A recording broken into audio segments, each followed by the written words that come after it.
Good morning. It's 9 o'clock. Welcome to the July meeting of the Riverfront Design Committee. I apologize to all of you. We do not set the time or the dates of these meetings. So the first item on the agenda is roll call, please. Paul Dedman. Present. Anthony Black. Here. Kenny Dennis. Brian Doherty. John Joyce. Don Kasperite. Richie Splitt. Terry Taylor. And David Yost. You have a quorum. Thank you very much. Second item on the agenda is the approval of the minutes of our last meeting, which was held on June the 6th. The minutes were in your packet. Does anyone have any questions, comments? Otherwise, we'll entertain a motion for approval. Moved by Mr. Kasperite, seconded by Mr. Yost. All those in favor? Aye. Item approved. Item 3, cases withdrawn. There are none. Item 4, continuance requests. There are none. Item 5, consent docket. There are no items. Item 6, cases for individual consideration. A, item SRCA-13-00015 at 200 Southeast 4th Street. Aubrey? This is an application to apply a mural to the existing grain silo rock climbing venue in the Regatta District. Thank you. Is the applicant here?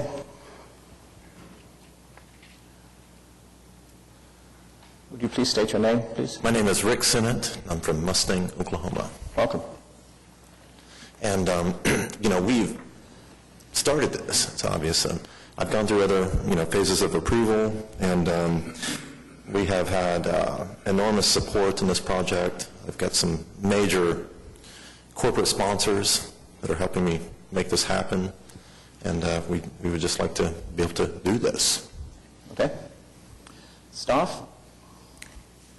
We recommend approval of the application on the basis that the project complies with the intent of the General Development Guidelines to encourage the incorporation of public art within the Scenic River Overlay Design District. Okay. Anyone on the committee have any questions or comments? Is there anyone here to speak against this item? Anyone care to make a motion? I move for approval. Moved by Mr. Black. Seconded by Mr. Splitt. All those in favor? Items approved. Thank you. Very nice and compared to all the graffiti we see around town. I appreciate that. Thank you. Next item.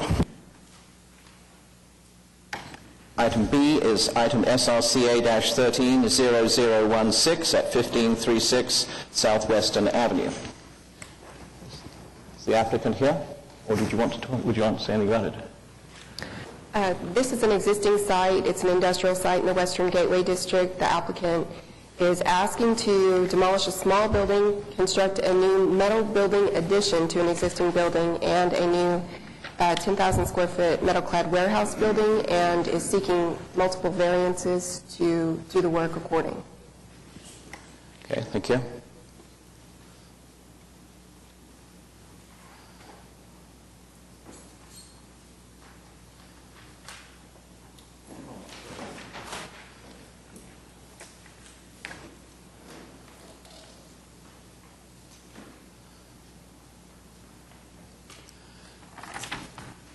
My name is Paul Lefevre. I represent the applicant, Evans Enterprises. Evans repairs, services, and sells a wide variety of electric motors. Evans has been located at 1536 Southwestern since 1954. They're located on property zoned I-2, moderate industrial, and I-3, heavy industrial. The use of the Evans property is a moderate industrial use. The Evans, among its customers, includes the city of Oklahoma City. Evans keeps the wastewater pumps repaired for the city. They also have as major customers Devon, Chesapeake, Halliburton, and OG&E. The first aerial photograph we have here on my right shows the site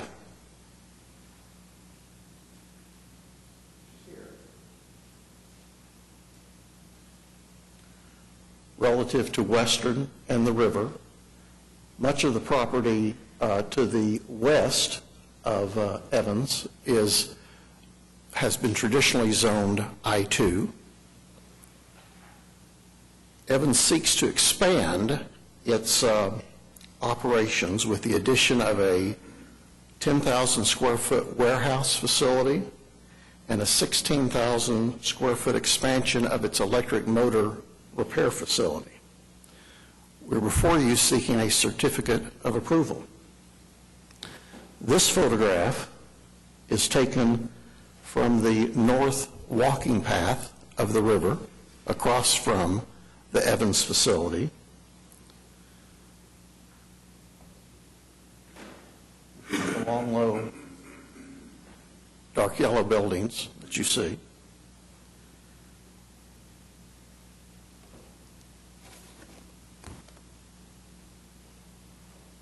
What is proposed is this warehouse facility. You'll notice it's located south of a large expansion of existing facilities. The proposed warehouse has a ridge height of several feet lower than the existing buildings. From the north, it will be essentially invisible. The addition to the existing manufacturing and repair facility is here. Now, the manufacturing and repair facility is several feet at its ridge line higher than the line of buildings to the north that I previously mentioned. The proposed addition is a couple feet lower at its ridge line than the existing, but will be slightly visible from the north.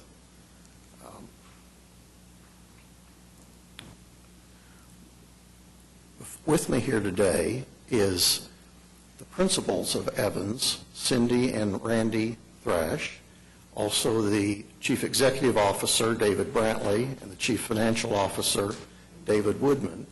And we're very happy to try to answer any questions that you might have in regards to this application. Thank you very much. Staff, comments?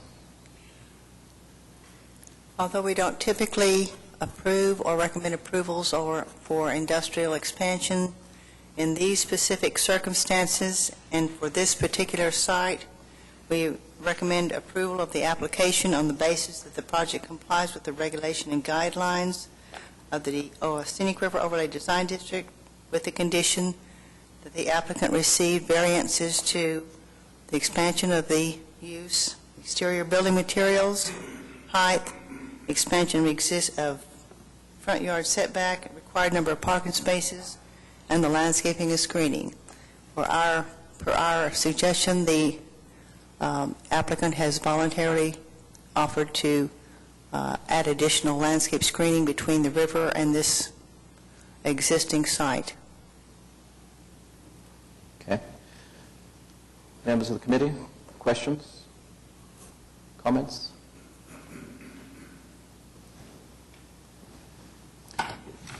You have a landscaping plan along the east side, Yes. but is there a plant materials legend, heights, spacing, how that is going to be done?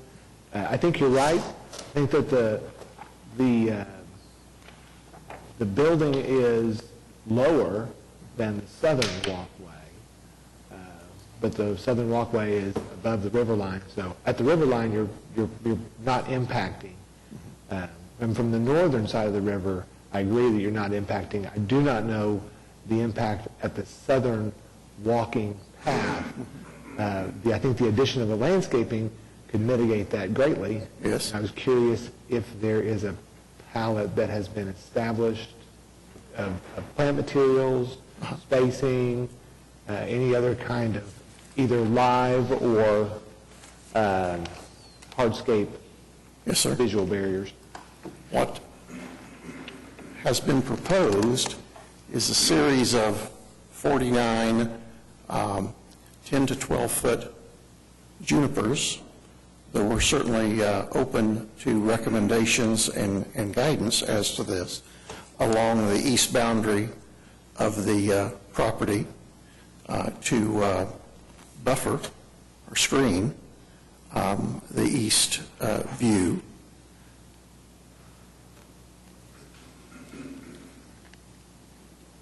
Has anybody from is there anybody who's reviewed that plan and commented on it from the city standpoint? They typically do not until the building permit goes through.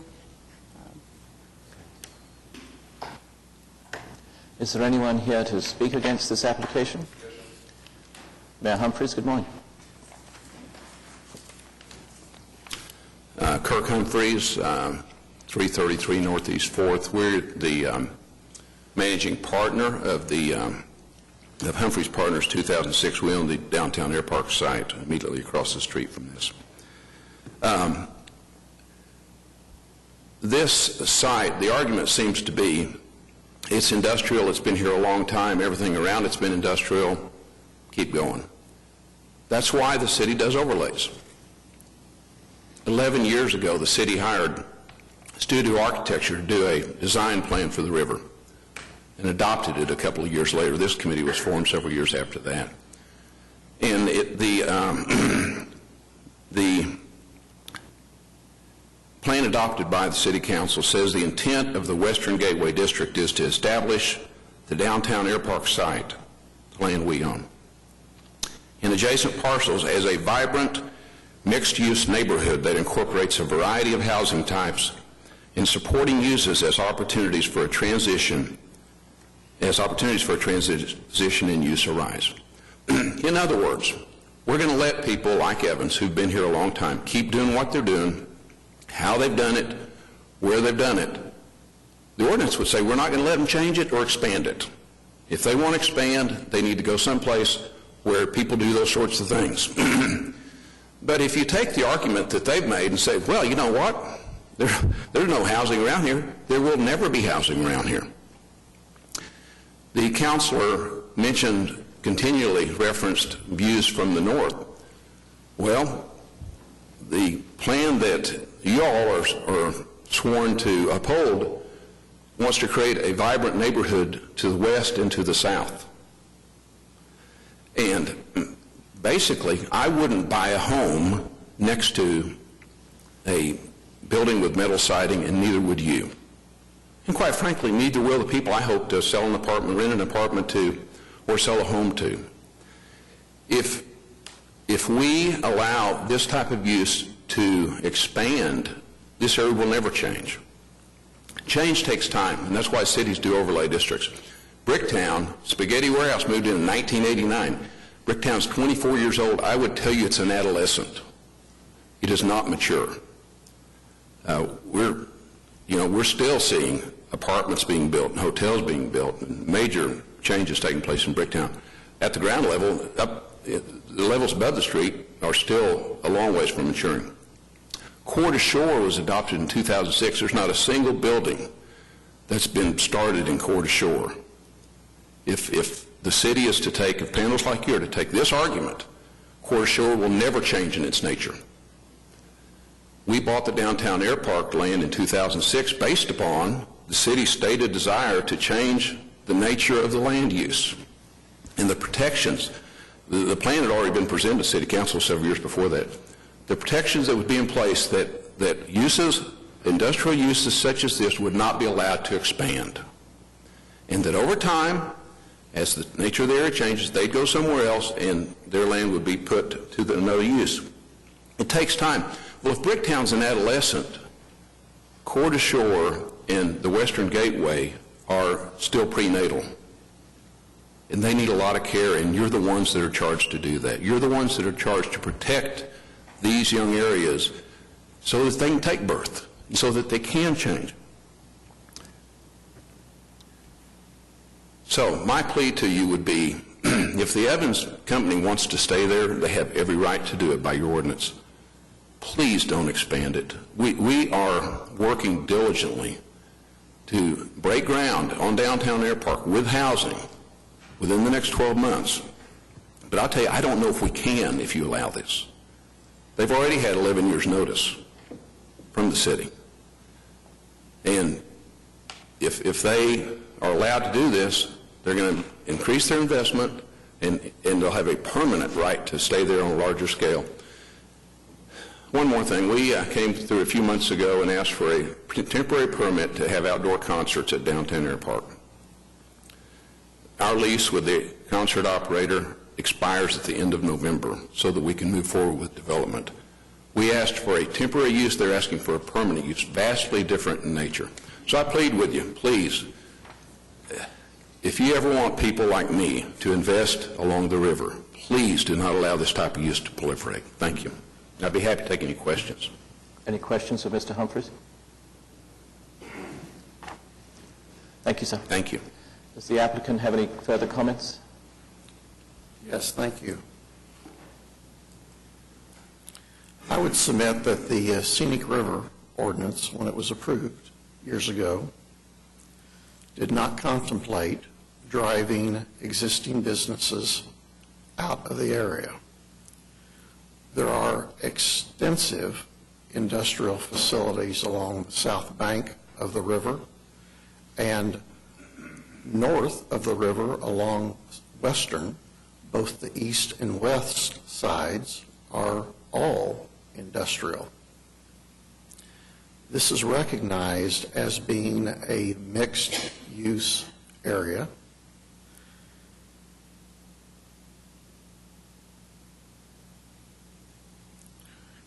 This does not preclude the use of other portions of the river for other purposes.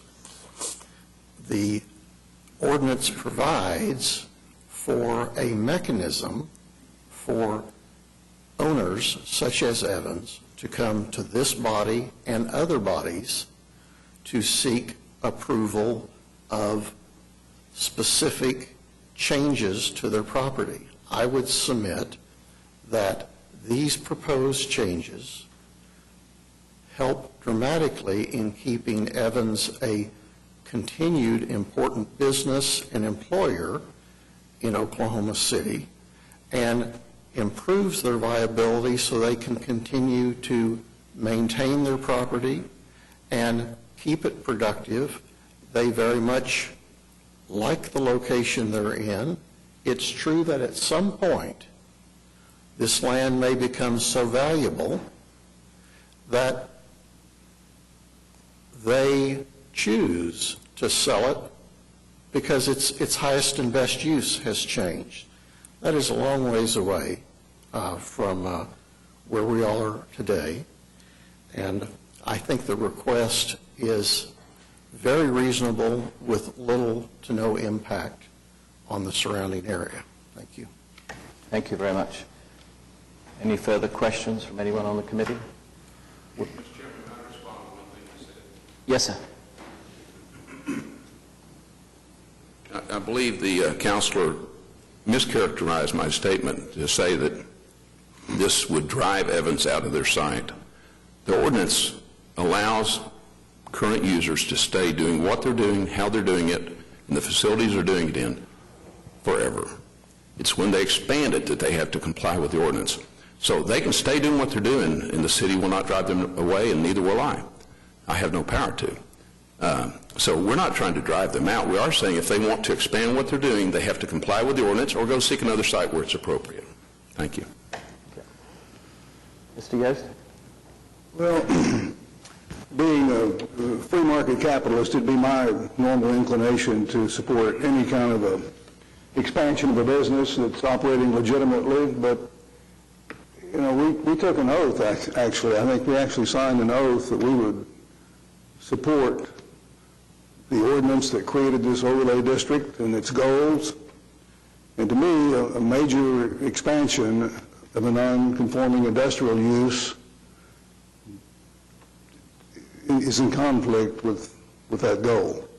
I realize the staff has suggested approval with some conditions, but I haven't seen, I looked pretty carefully at that property, and I really haven't seen any indication that they done anything to this point to help beautify the area or their own properties. So I can't support this request. Okay, any other comments? I think when I first saw this and tried to read through it, there were a couple of things that bothered me. One was the expansion of the non-conforming use and a major expansion on that. And so, but you try to stay open-minded. I think just the architectural metal siding and all was a real concern. I mean, to me, maybe certain things would have been better if there was a major improvement to it. And I think the lack of landscaping, it's been addressed that then, I guess, since our packet, that they are talking about doing landscaping. I think, I still have concern without getting any of the particulars on that or how they're going to be done, because we see things all over the city where things are done, but then they're not maintained or they're not kept up. It just concerns me. I think I'm like Mr. Yost. It concerns me when we've worked so hard to try to start taking steps along the river that we have something like this, and I think to me, it somewhat opens up a dangerous precedent if we start approving things that are non-conforming use. Okay, thank you. Would anyone care to make a motion for or against the application? I would move that we reject the application. Mr. Joyce? Motion by Mr. Joyce? I'll second that. Seconded by Mr. Yost. Can we have a roll call vote, please?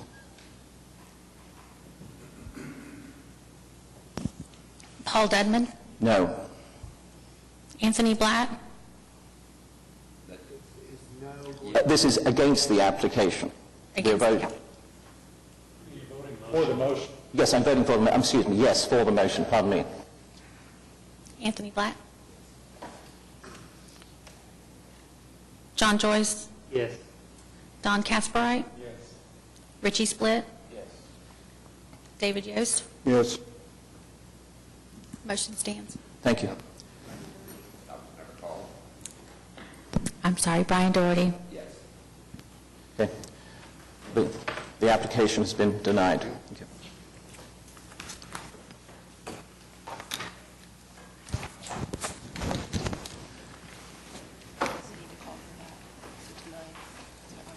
And we also need to vote against with regard to the recommendation to the Board of Adjustment. Would anyone make a motion on that? Deny the recommendation? So is there a second? Second. Moved by Mr. Casper, seconded by Mr. Yost. All those in favor of the denial? Aye. Aye. Thank you. Next item, other business, we have none. Number 8, communications, we have none. Our next meeting is Thursday, August the 1st. Do we have any items on the agenda? Yes, we do. Good. Okay. Well, otherwise, we'll entertain a motion for adjournment. By Mr. Blatt, seconded by Mr. Casper. Thank you. Thank you all for coming in today.